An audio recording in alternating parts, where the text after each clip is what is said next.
Steve Kerr. Okay. Um, this guy, I don't know.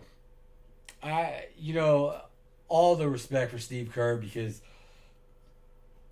you know, I've been talking about Mark Jackson a little bit lately. He kind of, gave Kerr the assist to walk into this incredible opportunity. And Kerr brought Golden State and the Golden State, including me, deprived fans, four championships. And one championship was enough.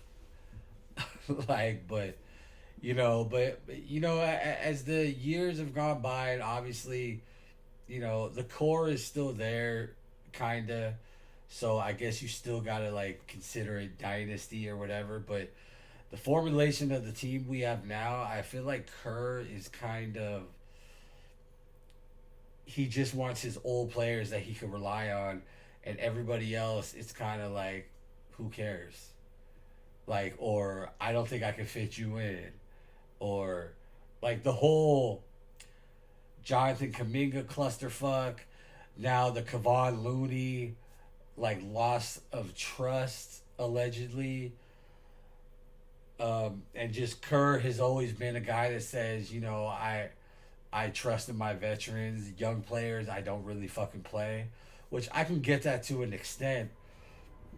But the fact that Kevon Looney is coming out and saying that he was kind of upset and he saw where he stood, that the fact that Quentin Post kind of got put over Kevon Looney, and Looney felt like in the Houston series in the playoffs that especially with Adams being like the main guy in the middle, that's where Kevon Looney goes and stands on business. And they didn't put Kevon in, and they kind of felt that trust was lost.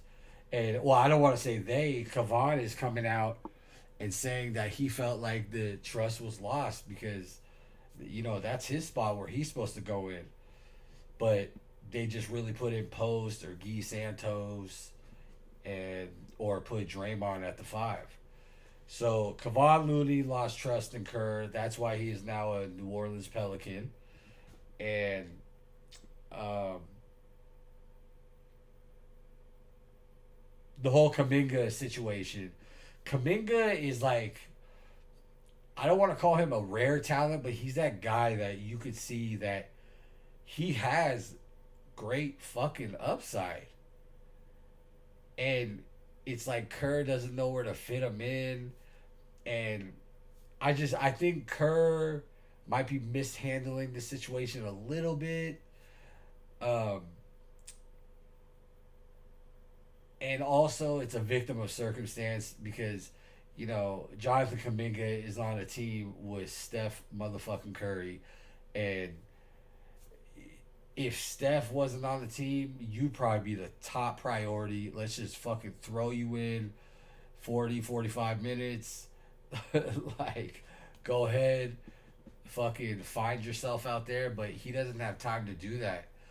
So, I don't know. That's kind of half and half, Kerr's fault and stuff. But there's stuff that he does that I don't get why he does it, and then he'll do something, and it's like, well, you don't usually do that. Like the fact that he really gave Guy Santos a lot of time last year to grow. Like I'm a big fan of Guy Santos now, like more than I was going into the season last year. So he doesn't do that. Well, he does that, and then he doesn't like fully invest in Kaminga.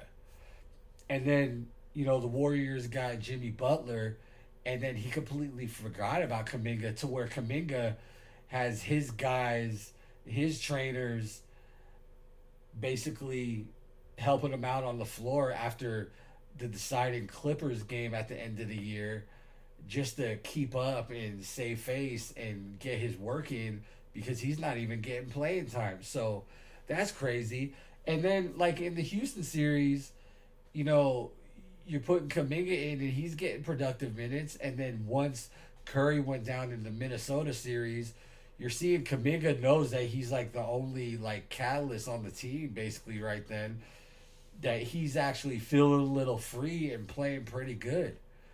So Kerr is just like it just kind of feels like he doesn't know what to do, or it's like, what do you want me to do? And he's losing the faith of his players because Kevon Looney is a quiet guy, all business, and I'm really surprised that he said that about Steve Kerr. And yeah, I think it's just kind of all unraveling. And Steve Kerr, I just heard today. That's why I wanted to put this topic in here. He's in the final year of his contract. So could this be the end of an era with Steve Kerr leaving? I think that has a lot to do with where Steph's mind is at the end of the season, or what the hell we do this season. Because the Warriors have not made a lot of, well, we haven't made any. We haven't even re-signed Kaminga or signed and traded him. You know, we haven't even got Al Horford yet. So Kerr is like kind of holding and waiting to see how he could formulate the game plans for this season, and I don't know. I just I think I would totally respect Steve Kerr's coaching, but I think if nothing really gets done, he needs to just let Kaminga be out there with all the vets and just let him shine, because he was looking good in that Minnesota series after Curry went down. So I hope he does a little bit of that. I hope Kerr has like tricks up his sleeve to revitalize the Warriors.